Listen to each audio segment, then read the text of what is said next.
Welcome back to the Third Wheel Podcast. I'm your host, Shaps, with my wonderful co-host. Caleb. Yeah, I'm sorry for the camera. that was good. Caleb. Yeah. I'm like the Yeah. heaviest I've been in a long time. Mhm. Don't get married, Shaps. It's a trap. You will gain so much weight.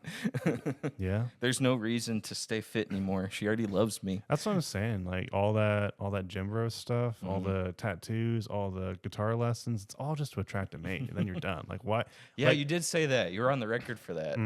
because like I forgot about that episode. yeah, because I keep thinking about all these people like I know who like they have, they're musicians, they know how to all play all the instruments, and that takes such a long time to learn, but they never do it anymore after they got married. It's like Yeah.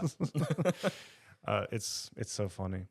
Yeah. And then like the gym, just like cancel that membership, we don't need it. And then like they stop cooking, they just go out to eat all the time. It's like it's funny. It's really funny how your priorities just shift, Yeah, It's like retirement. I agree. So tell me about this concert you went to. You want to talk about? Well, everyone knows Linkin Park, right? Oh yeah, they had a lot of controversy Well, yeah. lately. I mean, like only because of the particular singer, but Well, before that, the main guy, right, the main singer, didn't want to live on this planet anymore. yeah, I mean that was I don't know. It's kind of weird saying controversy, but it was a sad point, and that was about 10 years ago. For sure. So they haven't had a show in 10 years, and this was the first one in so long. Yeah, and so the controversy part has to do with the new lead singer, who is a woman. Yeah. Okay, Emily. So what do you think about her? Well, I didn't know what to think, and again, I wasn't like a hardcore Linkin Park fan at first, but yeah, I think she did phenomenal. I think she actually like very much can help carry the torch. By no means are they trying to replace anyone, but I think she did a phenomenal job. Like it was a tremendous concert. Yeah. It was amazing. What's the public reception of her though? Because you and I are very forgiving. We're like, hey, good on Linkin Park for getting back out there, getting on the horse, as Yeah. Spider-Man 3 would say. Well, like public reception is that she's kind of a weirdo because she's like a big like Scientologist and like yeah. But like she didn't bring any of that up during the concert, which is like don't do that. Yeah. She didn't make it about her at all. Like it was just for the music, man. And it was phenomenal. Even their newest stuff is really, really good. Okay. You're gonna be here. That's what I think. I want to talk about is like I think you're gonna be hearing Linkin Park a lot more now. It was the voice of a generation. Like it was the like the thing to listen to for so long. Right. I mean, it was. I think it was. It's probably what spearheaded the emo crowd. That with Chemical Romance. Like Right. it was so big. Everyone know their songs. Everyone can voice and like Yeah. Say I wasn't familiar with their songs, but I knew who they were. Really? So So you never like grew up with them or anything? No, I grew up hearing about them, especially when I got out of homeschool and I switched to private school when I actually started interacting with real kids. That's why I didn't listen to them either because Right. I was homeschooled. But Exactly. like, everyone else was like, "No, this is like the best band ever, right?" Yeah. They just don't care, man. And I think they're honestly on track to probably bring themselves back to that status. Like there are people who I know traveled all over the country just to see them, and this was their only.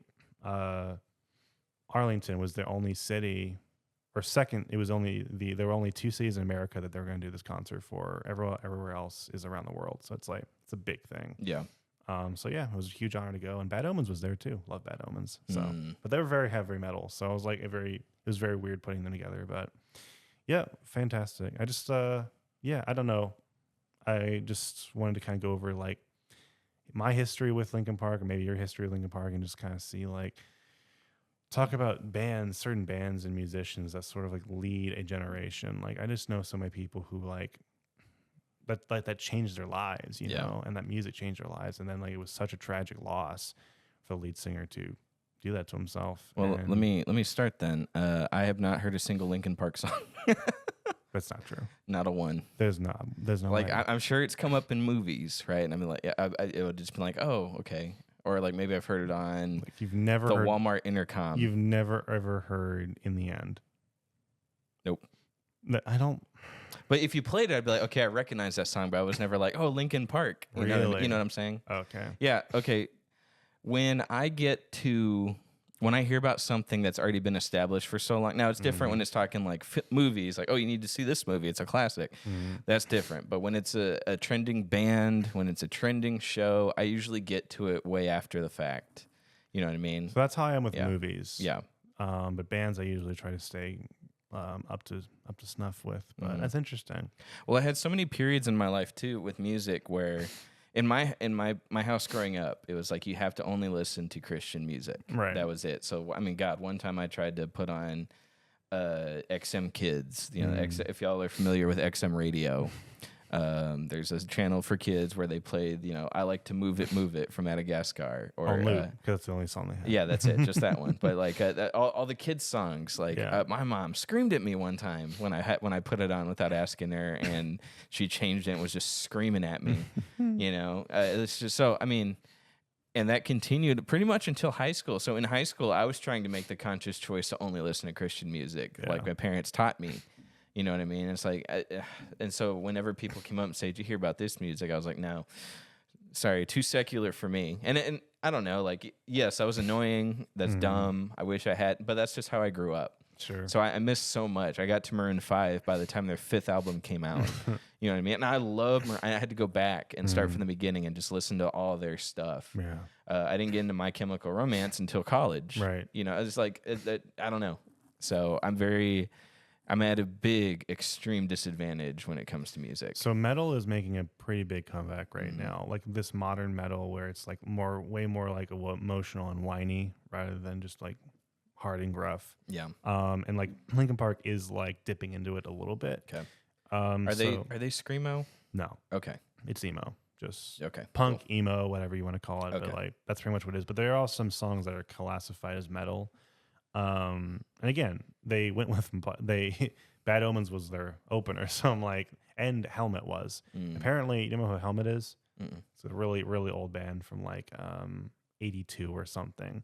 The lead singer was there, and the lead guy for Linkin Park, not the girl, the guy was saying how Helmet was apparently a big inspiration for Linkin Park. And everyone's like, huh? Because like they're totally different genres, but I think they're going into that direction. And there's just a lot of new bands right now that are like only a few years old that are like, really selling out concerts. So I'm really excited for this. Yeah. Sweet. Surge. That's awesome. Maybe I should. So what I like to do when a band switches vocalists, something like this especially, where it's like it's a guy, he's not around anymore, so now it's a woman. It's a totally different look. Sometimes I'll hop on when that happens, and it's like, okay, I'll start listening from here forward. Do you need a text? Okay. So my wife's favorite band, Lawrence, they just did a new album. We went to their concert. Yeah, I like Lawrence. You like them? Oh, cool. Have you listened to all their stuff? No. Okay. Their newest album, they're touring right now on, and they actually, I found this kind of cool. Side note, they only got like famous like they've been performing for like 10 years, and they only just recently be hit more mainstream than they have, So I'm hoping it won't take us as long to do that, but I will welcome it with open arms, assuming we're still doing this. Right. I'd like to be, but anyway. So I just started listening to their new stuff. I could go back and listen to their old stuff. I hear it all the time from my wife, their old stuff. I was like, I'm just going to listen to their new album, and then if they're going to keep releasing, I'll just go like that. And I think that works. So with Linkin Park, I'm assuming there's a new album with this tour they're doing. Yeah, and it's really good. And honestly, what I wanted to say was that, again, I didn't listen to them when they were like a big thing. So this is kind of like my big introduction to them. Even though I know they're all their music, but like this is where I was like really a fan. I actually like prefer the girl now. Really? Yeah, but I know I'm gonna be in the minority because like everyone's that's sacred, right? And obviously like he was a phenomenal vocalist, just like legendary. But like I don't know, just like when I think of Linkin Park now, I think about their new album and I think about like this is what I like, Sure. I mean, their music has to adapt with the audience too. They could stick with the. I mean, is it still emo? It's still more metal, and I would say it has some screaming too. Sure.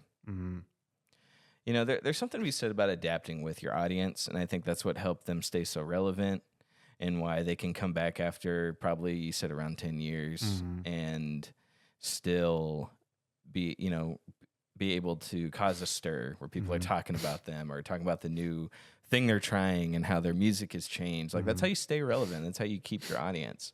It's nice. It's fine that it's been a generation, 10 years. That's about that's a new generation coming in. Maybe they want an emo phase and they could keep doing what they're doing and make new fans, but to adapt to the fans that you created 10 years ago and be like, we're still thinking about y'all and making music that fits y'all. I like that too. Maroon 5 is very different from where they started. I know some people, I disagree with them, but if they're listening, like some people think that their first album's their best. But I've liked what their music has done over the years. I think their fourth album's my favorite, and I still like all the albums they're releasing. I think there's some good stuff in there. Yeah, I didn't like their newest album, Geordie, but I'd just say for the most part, like they've stayed relevant. So. There's plenty of other bands, I'm sure, but it's okay to hop on like me, 4 albums in. That's fine. So, but what else? How was her concert? What's her performance like? How she walks the stage like she owns it, but like sharing it as well. Like I noticed that like she has a lot of good presence, but also doesn't overshadow her bandmates ever. Sometimes they have moments where another vocalist will sing. So like it. Again, I'm not like a really qualified critic when it comes to like concerts or anything, but I just think they all did a really good job, and no like mess ups, no screw ups or anything. It was just solid the entire time, and everyone was going nuts. So, where were you at in the audience? Were you like toward the front? Did you get? So we were it was at the Ranger Stadium, the new one.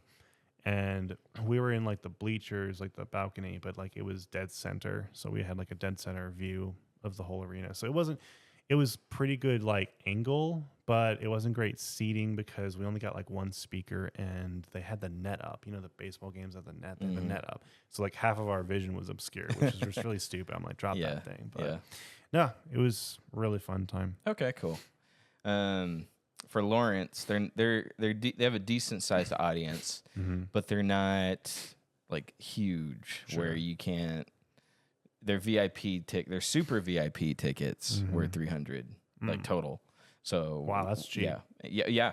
Now, what I don't get is so they didn't sell backstage passes or anything, but if they did, I would have definitely bought those instead. But. I guess I thought VIP stuff was something that it's not. Maybe it depends on the band. But I thought VIP or super VIP would get you like, okay, we're going to take you to the back and get to hang with them personally for a little bit. That's what I would have thought. Usually means special seating. Okay. So backstage pass, like that's one thing. Yeah. It will say that on your VIP pass if it has backstage, but like VIP just means they have a VIP section for you. So maybe Lawrence didn't sell a backstage pass. Not that I saw. Like I was looking for like, let's get the real... now, super VIP and VIP, I didn't notice too much of a difference because once you got super VIP out the way, that's the fridge, I think.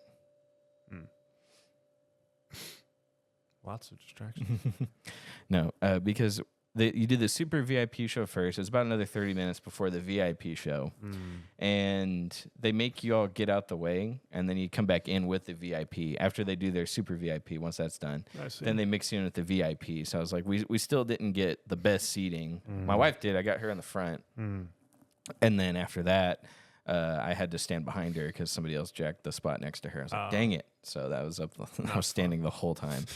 Not fun. No, not great. I didn't love it, but I don't know. That was another interesting thing. So we had seats. We actually had like real seats. And I'm used to metal shows where like they don't have any seating. You just stand and you just rock out, right? So when like Bad Omens played, which was our heavy metal, everyone was just sitting down and like fist pumping like in the seat. I'm like, this is wrong. And also you're like, we're like squished together and it's angled downwards. So I'm like, it's just it was awkward. There was like this one lady who's definitely in her 30s who like dressed very provocatively and just started like dancing like it was in her 20s. You know what I'm saying? And I was just like, this is the least metal thing ever. I've never felt less metal than I do today. But then like when Linkin Park came out, everyone stood up because they like knew how to get them out of their seats, which is like, that's good stuff. Yeah. I had a lot of fun. Cool. Anything else about the concert you want to talk about? No, not really. Just rocking time, dude. I was just surprised I was able to get the tickets. Honestly, we got pretty early, but I'm with Michael, and he was the one who told me about it. I probably wouldn't have gone if it weren't for him, but Yeah. I'm so glad I went. I don't know. He was a Linkin Park fan. That's his favorite band. Did he have a emo phase? Do you know? No, but again, that's all he would listen to for the longest time. So back when I first met him, actually, that was like his band. So. Sweet. We were on a camping trip when he found out the news about the tragic death. So yeah, I know his reaction. Oh yeah, it was. I know he was sad that whole trip. Very much so. Very much. He feel it. I guess we shouldn't bother describing Michael to our audience. They'll never meet him. Especially not. Great guy, but yeah, we'll never see him. Fantastic. You know, actually, he moved away. I met with him before he moved. I was like, so did Shep tell you about our show? He's like, no. Yes, I And did. I was like, yeah, but not. But apparently, he said you didn't go into detail about it. And he said that it doesn't take up that much of your brain. And I was like, that hurts. That hurts, Shaps. I want to confront you about that. I see. What a segue. Well, it's called a hobby for a reason. Yeah, but I could talk about my hobby. You know, be like, I'm having fun here. I just don't want to sound like. No offense. I don't want to sound like a jack. You know, like I don't want to be like. Oh, by the way. Yeah, I have all my friends. I have a podcast. Why aren't you listening? How do you want to talk about it? I'm just like I'm not that kind of person. Like I don't want to talk about myself that much. I do, but I don't talk about our show that much because then they get the you have a good answer for this question, but I don't. They say, "What do y'all talk about?" I'm like, well, yeah, I can't tell you. Like it's just like there's no set subject we talk about. Like you know. You went to a concert and say, hey, I want to tell you about my experience. That's what we, you know, and then next I want to talk about the Jake Paul, Mike Tyson fight, you know, like it's a podcast about nothing. Exactly. And like, that's what Seinfeld thrives on. They claim they're about nothing. Right. But you can't tell them that. What do y'all talk about? Nothing. Oh, that sounds boring. Well, we got 12,000 subscribers, so screw you. Yeah. You know? Yeah, so. It's pretty much like the way I describe it is just like, well, like if you're sat in a conversation with your friends, you're in the third wheel, it's like, yeah. Be in our conversation. Yeah. Do you ever? So, yeah, I try not to bring it up, but have you ever just like, yeah, I have a podcast? Yeah, I do. But like, if they're like asking what my hobbies are, honestly, it's not the first one I list. Sure. It's probably like number 3 or 4. And again, it's not because I rank them in a weird way. It's just like, okay, what comes to mind first? It really isn't the podcast, because I guess. It's just such a not me thing. I think the podcast is actually like very out of my element because like I don't like talking about myself. I don't really like putting myself out there, as you know. Like just like you won't even be on camera in the social media field. You know, like I hate social media. Like I can't stand it. So like putting myself, you know, in that way, like I'm like. It's fine. I can do it, you know. And I have fun doing this podcast, but like it's like definitely the first thing in my mind. Yeah, but I could tell if you would hate it. You know? Exactly. If you hated this, I would have known like a year ago. Yeah. I make things pretty obvious sometimes. Yeah, my close friends at least they know. But no, I'll just be like, I do podcasts. What's the subject? It's not really about like anything particular. Just like sometimes it's like this, sometimes it's like that. What's the name? Third wheel, haha. And that's usually the end of the conversation. Yeah. Like I don't like pursue. I don't show them the content. I kind of, it's a weird thing. I just don't even like people I know knowing that I'm on a podcast. It's because it's personal, right? It's like one of those things I'm like, I don't want this to be like, just like how I don't want work to be everywhere in my life, you know, like I don't want that to come up every time we go out to eat or we hang out. I don't want the podcast to come up every single time because it's like, in a way, sometimes it feels like work, you know, or another job or, you know, like a special hobby that's mine, you know, like, so I don't know. It's more personal than that, I guess. Yeah. I say it comes up for me because I love it. Like I feel like I'm in my element, you know. And then it takes up actually a lot of my time. Well, you're definitely more of like the spearhead. I'll admit that of like the show, you know, like in booking guests and like subjects and stuff, and like giving us direction, you know. So like and like I think that makes sense. And like you obviously love it. It was your idea, so like just to make that a big part of your life, I think makes more sense. Right. And it also comes with a lot of like heartache too. Like whenever, cause I take it so hard, I think whenever we have a production issue, I'm like, dang it, you know, like I get mad. And then, if I miss a day on shorts, that usually hurts me a lot where I'm like, oh, you know, That's why I am glad we're not doing 3 a day, because like sometimes I'd only have 12. I'm like, dang it, I got 3 more to do, or something like that. Yeah. But what was I gonna say? That's something on that too. Oh, it takes up so much time. I think it takes up so much of my mind. Yeah, it takes very up time-consuming. it takes up a lot of stuff, and so you're editing the full episode, and I'm doing the shorts, and the shorts just take so much time. Well, like if you put it all together, like going a step further, like we come here every Saturday, we film for usually 2 hours, drive home, edit the thing for another hour or two, and you're doing your shorts, which takes, if not more, maybe the same amount of time. It's just like, that's 4 hours already, like just kind of given away. And the only unfortunate thing, the only discouraging thing for me is that like we're not monetized yet. Yeah. So I'm like, I hope it kind of feels sometimes like we're just like throwing coals in a fire and just keeps eating it up with no return. But other times I'm like, it's just cool to say, like you do something like this, and it's cathartic sometimes just to put your thoughts out there. Right. It doesn't really matter what people think, just like throw them out there, and some people might enjoy it. Like, my goodness, yesterday I posted an AI picture. Did you see it? Okay, so I posted an AI picture on the podcast post community board. And it was an AI picture of Trump fighting Mike Tyson, and I said, and I put in the captions like, man, this Jake Paul Mike Tyson fight is crazy, and then it was just Trump and Tyson, and we got so many likes. We got like, well, I mean politics, so we got 20 subscribers. No way, just from the short and just a picture. I That's posted so a community Dude, post. You see, that's why I'm like second guessing whether or not we should just become like a politics channel or a religion channel. It's so easy. It is. Because I do want to talk politics sometimes, but we're getting some regulars now, and so I don't know where they swing politically. Exactly, yeah. And so, like, I won't say her name, but she's commented pretty consistently now. The first time she was like, God, all the sniffing, and I was like, oh, I thought this was a random person dropping by, but then she commented on her short film like 2 or 3 times. Like, she's a regular, so I was like, I don't know where she swings politically. I don't want to start talking about my political views, and then she's she's gone. Yeah. So I don't know. Like I like having that community. So it's hard for me to be like, okay, now let's switch gears and talk about our opinions on politics, which ultimately don't matter. Right. But some people take it very personally, and well, I don't want people to quit watching. And I know there should be a fine line between like caring about what other people think. Right. Yeah. I know that's a slippery slope. Right. But at the same time, if someone stopped by and listened to our whole show and decided to subscribe, and then they've been listening and they're stopping by consistently, then I'm like, shoot, like that's awesome. People are caring about what we have to say. I don't want to alienate them. It's almost like a responsibility, because like I have seen so many creators who are like their whole shtick is that they're open and accepting to absolutely everyone, but then like one day they'll wake up and they will make it so clear what direction they lean, and make their audience feel bad if they don't. Like I've seen so many people you would not believe do that.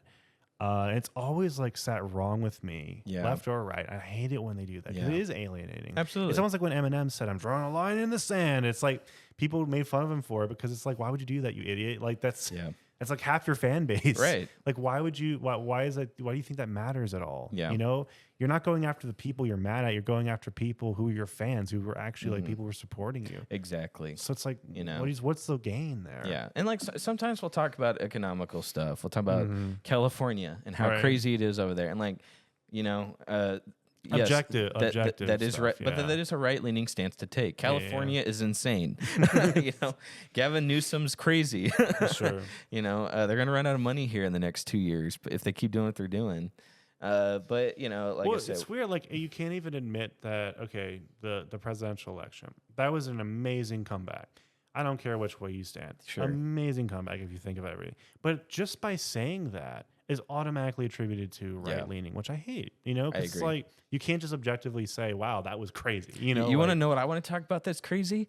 How Kamala spent $1 billion in 100 days and ended $20 million in debt. I want to talk about that. I want to talk about how she didn't show up to her supporters who were waiting outside in the cold for like 9-10 hours. Yes. and told him, "Oh, just go home." Go home. We're still counting. Yeah, Even I'm though like, a lot of the votes were counted. that is deplorable. Yes, I want to talk about that. I want to talk about how she stole Hillary's speech from 8 years ago, word for word. Right. But we can't. No. We can't. Yeah. No. But we can. But I'm not a jerk like Steve Crowder. Yeah, You know what I mean? Yes. I'm sorry. Like maybe someday though we will, and maybe we can do a disclaimer. Or Stephen Colbert, actually, both of them, all the Stevens. Yeah. Like maybe someday we can be like, disclaimer: this episode could piss you off. Yeah. But some people are like, hey, if you even spit to your right, in that inch, then don't even unfriend me, block me. I have people on my Facebook that are like that. So I don't post everything I want to post. I want to post a selfie of me wearing a trash bag. Well, the crazy thing is, even when the camera's turned off, you think we talk about this all the time. We really don't. Like, I don't like talking about that stuff, all the time. But sometimes it's just interesting. Like, the only reason I would ever want to bring it up is because I think it's interesting content. Absolutely. It's interesting, something interesting to talk about. I don't talk about this with my family or my friends. I try to avoid it, honestly, because I don't like it, because like I don't like being in a situation where everyone's one direction, but on the podcast, it's just like throwing it out there, like, hey, isn't this crazy? What do y'all think? It's insane. It's like when a movie flops, when Sony has to write off $1 billion on a bunch of flops they had, when Disney's losing money on this or that, when that happens, everyone's okay talking about it. Exactly. Talking about $1 billion disaster, talking about Star Wars losing $100 million. People love talking about that. Why can't I talk about the Kamala Harris campaign doing that in less time than Disney took to do something like that? The Rock, his new movie. Do you know what the budget was? Red One? No, is that a Netflix film? It was going to be, but then they put it. It was actually, I think, it was supposed to be Amazon, but then they made it a theatrical release. Oh no! It's his Christmas film. It's about like Santa and aliens and like. It's got J.K. Simmons in it. J.K. Simmons all in. Yeah, star-studded cast. You know how much the budget was? I want you to guess, because like you probably have a really good idea of how much movies cost now on like those particular movies. $300 million.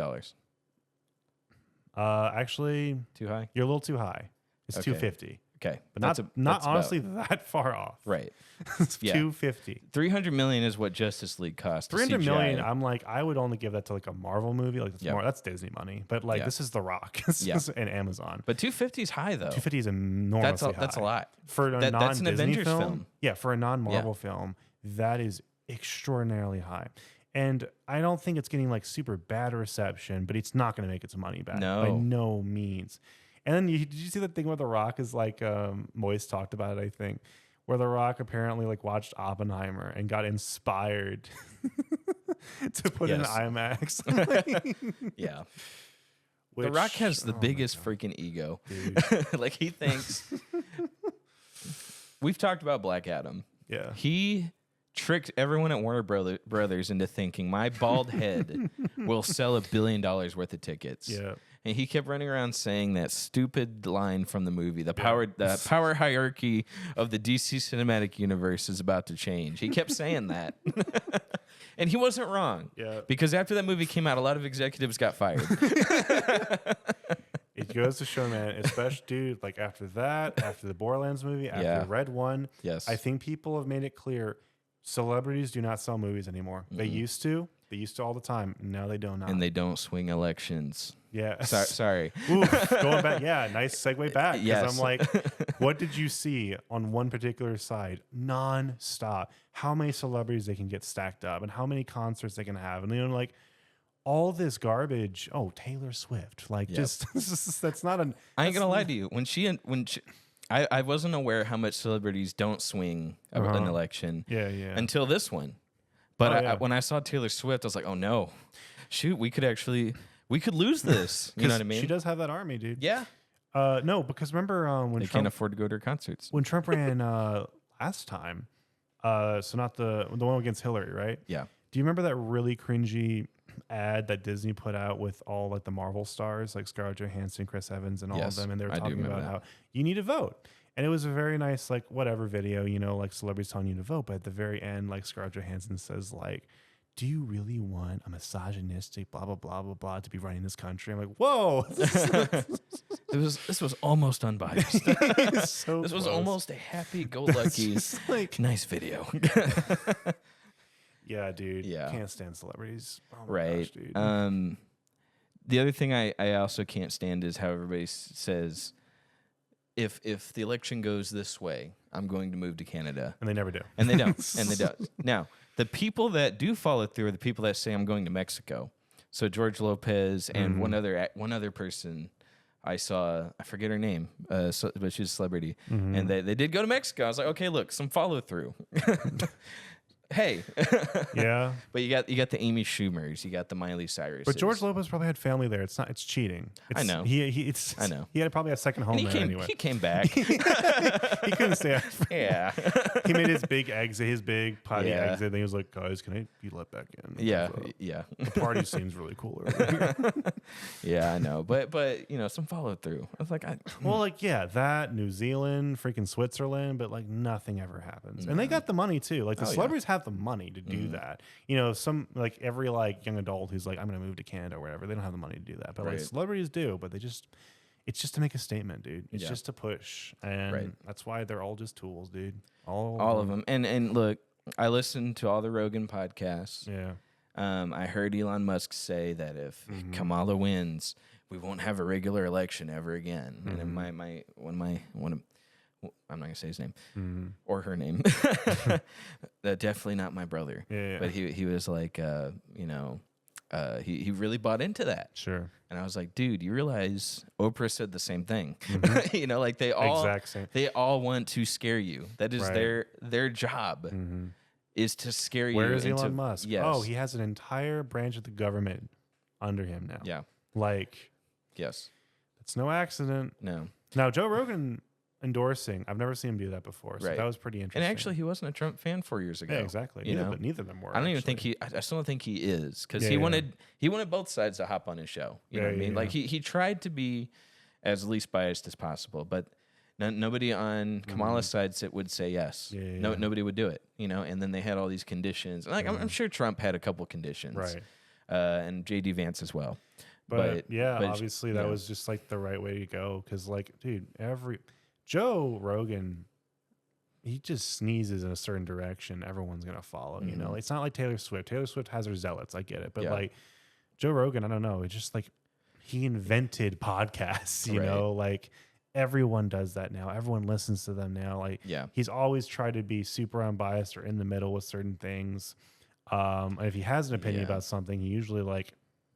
Sometimes he does his research, it's like sometimes like usually when he believes something, it's a good reason for it. Right. So that's why a lot of people, I think, listen. Now, I think it was too late to make it a difference, because by the time he endorsed him, most people already voted. You can even look at the polls. Most conservatives already voted. So I don't think it made that much of a difference. Right. But And it's another, at the end of the day, it's still another celebrity endorsement, which don't work. Like I mean, what more proof do we need? You know, because I mean, God, she wasted $1 billion. She spent so much on celebrity endorsements. TikTok famous people, you know, like we talked about this before. When Taylor Swift goes to a small town, that town turns into a city because of all the industrial stuff that happens to get ready for that concert. So it's like, oh, absolutely. That's scary. That's probably 30 million votes right there. No, it doesn't translate.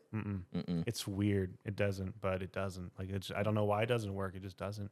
I think because people truly deep down don't actually care what celebrities have to say. Even if they don't want to admit it, they really don't care. And celebrities can't admit that. Like it doesn't matter what we say, because like we don't have any qualifications. We don't have anything that actually puts us above anyone in power, Present company included. You know what I mean? Exactly. Like, we're just talking. What if we say, like it doesn't matter. And like, what are we saying that everyone else hasn't already said? Nothing. You know what I mean? I get that. And that's why I ask people ask me sometimes, rude people in my opinion, but they ask like, what does your podcast do that makes you stand out? Nothing. Not really, no. But I think I'm funny sometimes. Not, I think you're funny sometimes. You know what I mean? Like, I don't think we're special people. But let me see what else with that. You don't watch news? I'm assuming, right? I watch Sky News. You know what that is? Australia? Yes. Dude, they're funny. Dude, Sky News Australia is so funny. My favorite news outlet. And apparently they're like really big. Like they're probably like the biggest news network in like all of Europe. But like Australia specifically, like, oh my gosh. Yes. Love that. Well, it's funny because what is Australia? what bias could they have because they're not here. They have nothing to do. Yes. They're as far away as possible. They're just watching and laughing. And that's the thing. They make fun of everyone equally. Yes. And like all the bull crap they call out, that's just stupid. Yeah. Like they don't have to dance around anything. That's why I was like, I discovered them like this year. I'm like, they are amazing, dude. Yeah. If I was to ever Brexit anywhere, okay, and I say Brexit because I think that's a good term, and most people would know what I mean. But I think Australia would be the place. Yeah. That or I want to go to Norway. You know, Norway is actually a pretty nice place to live, I heard. Yeah. So if I were to Brexit anywhere, I'm thinking Australia now, because just to hang out with the Sky News people. They're so great. They even had like political representatives they were interviewing on both sides, and they're like, "Can you believe your representative did that?" Yeah. And they're like, Yeah. And Yeah, I mean, they just enjoy laughing at us. they're savage sometimes. Yeah. I'm like, I love it. They have a series called Lefties Losing It, and it's hilarious. And then they're covering the stuff that I wouldn't have known to talk about. Right. Where I was like, I didn't know Kamala lost $1 billion in 100. I'm gonna keep saying that because that's mind-boggling to me.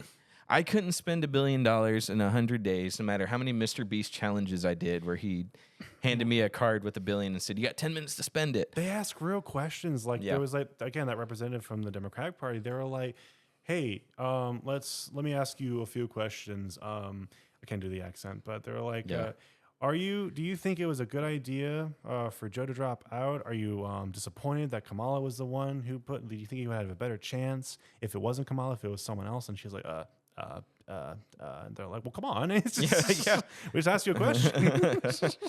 Yeah. And I mean, and they're putting people in awkward positions because there's no answer. Right. You know what I mean? Like the answer is yes, but they can't say everyone that. needs to be interviewed by them. Yeah, anyone in absolutely. power. Oh my gosh. You thought Joe Rogan was impartial? if both candidates were doing the debate with Sky News, oh my gosh, those moderators, dude, they'll fact check everybody. Oh my gosh, that would have been such a good debate. Love it, dude. But anyway, like I know we don't want to alienate anybody, but you have to admit, guys, this was a very entertaining election cycle. Whether you were happy with the results or not, right? The build up to it was phenomenal. I'm sorry, that was what a show. When are you ever going to experience like that again? I mean, never. This man was impeached twice. Twice. I don't like him, for the record. Indicted 4 times. Yep. And almost assassinated twice. Currently convicted. Yes. Of felonies. Yeah, exactly. I think eventually they're going to get overturned. Yeah. Because he has the Supreme Court. And now he has a lot of other things. Right. No, it's total domination. So I'm like, And like, that's all it was supposed to be. It was supposed to trip up the race. Yes. They weren't actually serious about it. Well, because when I'm watching them now, and they're like, we're thinking about not pursuing this. We're thinking about, and I was like, and like you said, it was literally just a prevention thing. Yeah. And it was to pull funds from his campaign to his legal troubles, and like it just shows also, it's like, did you guys actually think you had a case? Right. Like, did you actually have faith in this? Did you really feel convicted that this guy did wrong and you're going to put him behind bars because of it? Or again, it was just a tactic, a dirty tactic. Here's the thing. And so the news kept saying convicted felon, convicted felon. Yeah. Right. That was the thing they're running with. And then that's how they spread their word of mouth. That's all you would ever hear from like uneducated people was like, I don't want to vote for a convicted felon. And that's what I heard. Right. So one guy was running his mouth, a coworker of mine. He was like, I'm not voting for a convicted felon. I was like, okay. I just had one question. What was he convicted of? They can't tell you, can they? He's like, well, that's New York law. I don't know New York laws. I know Texas laws, but not. I was like, okay, but so you don't know? Well, I can't say what New York's laws are. I was like, so, but okay, but he's a convicted felon, right? I was like, and it's like you ask these simple questions and they can't answer it because, like you said, uneducated. Right. You know what I mean? Like and I don't mean like they're dumb. I just mean they don't. They're just watching the news and picking up those keywords. Is country law. It's absolutely not state law. So it's like, doesn't make sense. If I had a felony charge on me, which I won't ever, that follows you everywhere. That's everyone agrees. I can't run to Minnesota where they're very tolerant. And go apply to be a police officer because you're a felon. You could get away with it on some misdemeanors, a lot of misdemeanors. Right. But no, can't. They don't care. When you switch states. Yeah. In Texas, even if you got a bad record, you can, some of it you just switch towns, and you're good. Oh yeah, it happens all the time. Felonies, no. So yeah. If you don't think that every politician has a shady past, like, well, especially billionaires. yeah, look at Kamala. No one ever wants to. Have you read up about her past or upbringing? Like, dude. Yeah, I mean, Joe Rogan, when he shared, like, she's like, one of her conditions was we can't talk about marijuana. Did you hear that? No. Yeah, he's like, yeah, one of her conditions was. On top of she didn't want to come to him, she wanted him to come to her, but she wanted to talk about marijuana convictions, and someone asked him, well, why not? He's like, well, because of her past on it. Like, she put people in jail for it. Yeah. But now her party's position is legalize marijuana, so she can't campaign on her record on marijuana because of all this baggage that comes with it. You know what I mean? And if you don't know what baggage I'm talking about, just go look it up. You can find it. It's easy. Yeah. It's easy. It's everywhere. You know what I mean? Everyone's talking about it. Right. So, there's just all this stuff. It was such a clown show. These past couple of elections have been the carnivals in town. This was the puppies and doggies one. This is the people are eating puppies and doggies one. Yes. I watched that live. This is the one where the two presidential candidates were arguing about their golf game. Yes. Yes. We had two election candidates on the same party in 100 days.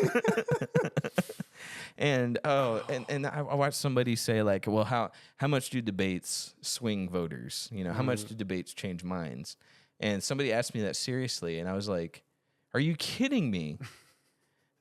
By 10 seconds into Biden's first in this cycle, election cycle, 10 seconds into Biden's debate with Trump, everyone knew. Everyone was turned off to him as a candidate. How much do debates swing people? A lot. He stepped down the week after. Now you still have your extremists who are like, no matter what, they're voting their party, right? But sure. Like, dude, yeah, I think the Biden one was way worse than Trump's bad one. Like that literally put him out of the career. Yes. Yes. And I think honestly, Kamala's behavior post election, like, that's probably cost her career too. Like, I don't think she's going to be coming back from that. Well, she's just been keeping her head down. Yeah. She did nothing. No press conferences, no nothing. Like, Trump was doing a lot of work. Just saying, love him or hate him, he was doing a lot of work. He went to Pennsylvania first, the biggest swing state of them all, and that's what won him. Yep. So, no. And it's also crazy too how some states aren't considered swing states anymore. Like Florida. Like Florida is like leaning very red. Yeah. Now. Where I don't know what it takes to lose your swing state status, but well, apparently Texas, the last election almost swung blue for like a split second, and people are afraid that Republicans are afraid that like in a few years from now Texas might actually become one because it could be so many Californians moving here. So I'm like, that'd be interesting. Maybe, but the Californians moving here are, from what I've seen, I've met a lot of Californian relocators. Yeah. They're actually the Republicans of California that really? just got sick of living there because of what's going on with economy stuff. Really? We've done episodes on that. We don't have to go into it. Yeah. But they're actually Republicans that don't like living there because of everything costing so much more. So they moved to Texas, where there's so much land here where that anyone can just buy and build a house on and whatever. So that from my understanding, that's what's moving here. Because at first, when you think about, the Californians are moving here, yes, that's true, but they're not the blue Californians or the red ones coming up here because they're sick of living in California. So, and that's at least the ones I've met, and that it looks like, especially with this last election, the numbers on that, like it was a big difference this time. Like Ted Cruz actually won a lot more of a bigger difference in voters than he did last time. Last time it was close. It was really close. With Colin just never had a chance. No. So. But that's the media's job. The media's job is to scare you every election. Oh yeah. If you don't vote, all of if them. you lose, it's over. All of them do it. Every single one. It's crazy. So anyway, maybe as more comes out, I've still been watching Sky News for updates because I'm like, there's a lot that can happen. People can slip up these next couple months until Trump is back in office. Right. And the reaction is great. The lefties losing at meltdowns, those are fun to watch. Yeah.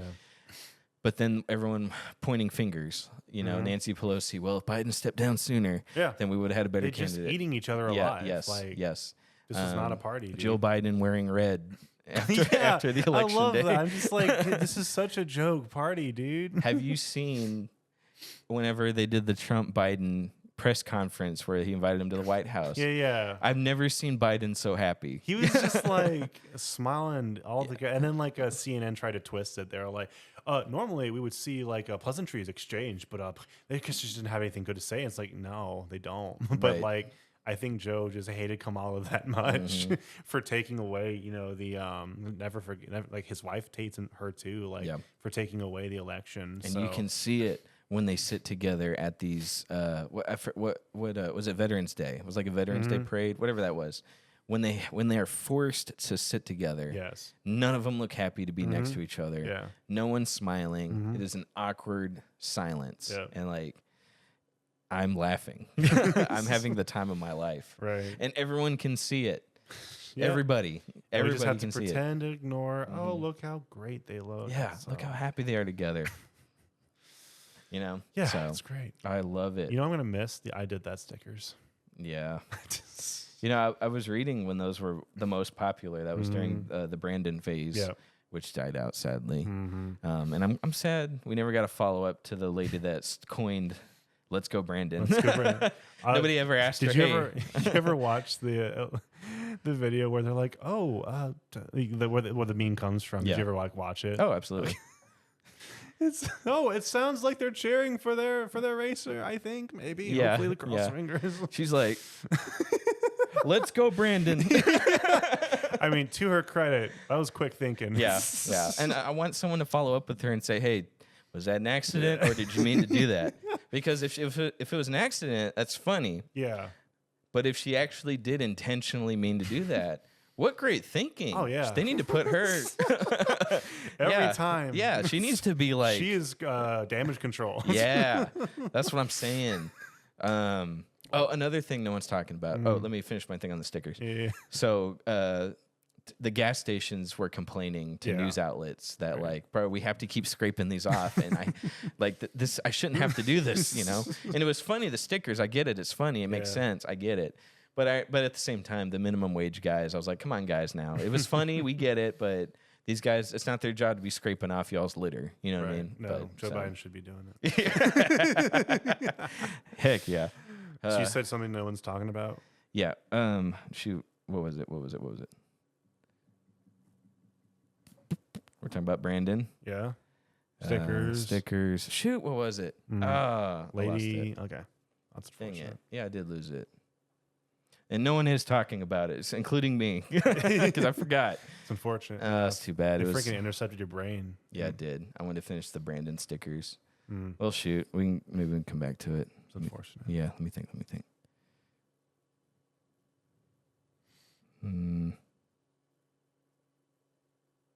No, can't remember. That's unfortunate. Oh well, it might come back later, but that's a fleeting thought. Save it for next episode. Yeah, and I guess when I'm thinking, when I'm listening to this again, it'll come up. And you're like, I remember, and let's then edit this in. Yeah, it's too late. But oh well, this was my favorite election. Yeah, like I'm happy to have been a part of it. I paid attention to the first one in 2016. Yeah. And it was entertaining, and that's when I actually started paying attention. Sure. And then the second one came around. I was disappointed by it, but I was like, I understood how it happened. I know everyone talks about fraud. I'm not a voter fraud person. I'm not. I'm sorry, either side. Because one thing I noticed and I despise is if one side says it when they lose the first time, when it's flipped, everyone's gonna cry. Same thing with the Electoral College. You'll notice is that everyone complains about the Electoral College unless their team wins. Yes. Then it's a blessing. Absolutely. Absolutely. Except this time where he won the popular vote and the Electoral College. And the House of Representatives. Yes. And and that's where the $1 billion thing just keeps popping up in my head. You know why? Because she was like, I can buy everyone's love. Yep. And it didn't work. And I was like, so many people lost money, and that sucks.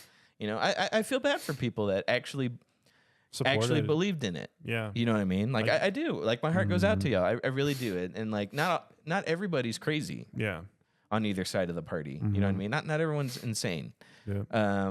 Because there's insane people on the right side too. Like absolutely. But I feel bad for people that believed in the cause and went out to support it. There's a lot of work that goes into campaigning that no one talks about. Like Robert F. Kennedy Jr., when he gave his concession speech, he went into detail about the people that went door to door and were knocking, getting people to sign just to get them on the ballot. Yep. And I was like, I didn't know, so so even on Kamala's side, the people that weren't paid, the volunteers. Yeah. I don't know where the $1 billion went. Those were donators too. Absolutely. Like thousands of dollars probably, went door to door, did all the hard work, and their leader abandons them. Yes. When she needs to be there the most. Yes. Like, and then what did she do? The next speech, we'll be like 1,000 billion giant stars in the sky and something. Where's my coffee? Like that's all it was. That's all they got. Yes. Here's the thing. Say what you want about Trump. I do not believe he would do that to his supporters if he lost. He didn't. You know. I feel he like stayed up till 3 a.m. to give a speech. But like, and even when he lost, he's not gonna abandon his voters. You know, like, and I don't think that's exclusive to Trump. I think most of these politicians, it's just whether it be common courtesy or just the right thing to do. If you lose, you know you lost, address your supporters. Don't just run away and cry, you know, in a corner. Like, that's so disrespectful. I feel bad for those people because when she sent out that no-name guy to say, hey, she's not coming out. She's sleeping. She's not coming out tonight. Go home. I felt sad for everybody there. Dude. They waited until midnight to tell them to go home, and they sat out there in the cold and they waited for her to come out and talk to them, and she couldn't do it. No, you know, and I don't know. It was such a hard loss. It was insane to me. Yeah, how badly they lost, because she didn't just lose the presidency; she lost everything, the whole thing. You know what I mean? And did you know Tim Walz, his home county in Minnesota, didn't vote for him? Wow, they voted Trump. You know what I mean? Like, and it was such a big. She lost the blue wall. Everyone was talking about, well, okay, she's going for the blue wall tactic, and that was broken. You know, and oh my gosh, that was insane. Yeah. How whatever her campaign was, it didn't work, and the mismanagement of funds just didn't try. I don't know what she was relying on, because again, she never tried, never went to press conferences. It seemed like she just thought the celebrities would work thing, because like she did nothing else. Right. Nothing else she did. She'd post a lot of TikToks and stuff, but like nothing else. But all her rallies were the same speech. All of them. And you know, they're all, I mean, yes, most politicians have scripts, but like, yeah, for sure. She could not. And that was the famous joke, right? If everyone ever asked her, hey, have you better off now? Or when, you know, like 4 years ago, never asked, always answered with the same exact story about her family and her upbringing. It just shows like she has cue cards and that's it. And she's never going to deviate from that. No.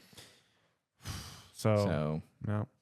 Yeah, it is. No, my heart goes out for anyone who voted for absolutely her. Anyone who's like genuinely disappointed. I'm not talking about the meltdowns. I'm talking about the people that believed. And there are people that are still believing in the Democratic Party. My heart goes out to them, because like some of them want to do really good stuff. You know what I mean? I can respect that. Yeah. That's why I say I'm independent, because I can listen to both things. You know what I mean? And I didn't vote Republican straight down the ballot. You know, I had a couple things I wanted to switch out. So yeah, I'm with you. The true people that want to see a difference in certain areas, you know, I feel for them. You know, and I if they're sad, I understand that. So, you know, but gosh dang it, if I didn't have a great time. I think, like I said, this was my favorite election that I've ever been so blessed to be a part of. Yeah. So, you know what? I don't see any people, at least now, I don't see people burning down businesses or like going to war right now. I think everybody's tired. Yeah, definitely. Because we're still seeing some of the big meltdowns for sure. Yeah. Absolutely. But it's not that hard to hit record on this and I'm going to shave my head. Right. That's not hard to do. Right. Okay. But like you said, the running out, the burning stuff down, the breaking stuff, the screaming, that's not, everyone's just tired. I think it kind of goes more to what I said last time we talked about this, when Trump was almost assassinated the first time. How I think it's gotten to such a point where people are just done with the violence and done with the extremism. Like, Yeah. even people on the right aren't for Project 2025. You Yeah. know, like people are just done with it all. Like the common people, I should say. Yeah. The common vote, the everyday voter, you know, like they're just done with going all out. You know, they're done with like tearing up things, you know, like when things don't go their way on the right and the left. For now, at least. I think it's just, we're going to be in a big cool down phase. Yeah. But I've already, I mean, it's been what, 2 weeks or 3 weeks? 3, well, maybe 2. Okay. Feels like it's been a long time. Yeah. So the meltdowns I saw were just like a couple days after the election. Yeah. You know, people, right, exactly. Project 2025, you know, 2 or 3 days, and everyone's back to normal. Yeah. You know what I mean? Like it's like I said, way less of a freak out than last time. Right. And like I said, I'm with you. I think everyone's just tired of it. Even the people that are so vocal about it, I think they're just tired of talking about it. You know what I mean? So I don't know. But we were up late watching each electoral map turn red slowly. Yeah. You know what I mean? So it was a lot of fun. It was, like I said, my favorite election so far. I didn't mean for that to take up the whole episode, but I mean, and we swore up and down we wouldn't do it. Once we got that we ball spent rolling. so much time saying we wouldn't. It's so funny. Yeah, but I think we did good. I think it's warranted. It just Yeah. goes to show that we mean what we say. You know, like how like we just want to talk about the things that are interesting. That's what happened to us. You know, like you can't deny that this affected you on some level. Yeah, and we just want to talk about it. That's absolutely. I like watching disasters. You know. If it was a disaster on the other end, I think I would still talk about it. I think I would. Maybe not though. Yeah, but hey, hey, a lot less funny. it would be. So I don't know. I think that's a good stopping point. What do you think? Yeah, definitely. Okay, cool, guys. Hope you didn't feel too alienated by this conversation. I think we tried to do it in a way where we didn't hurt anybody's feelings, and I think we're very clear. Like we want to be accepting of everybody. We want everyone to listen and be like, you know what, that was fun. Absolutely, yeah. We did have a good time. So, but I hope you guys enjoyed. I hope you keep watching, and I hope we get to see y'all next time. So, we love you guys. See you guys next week.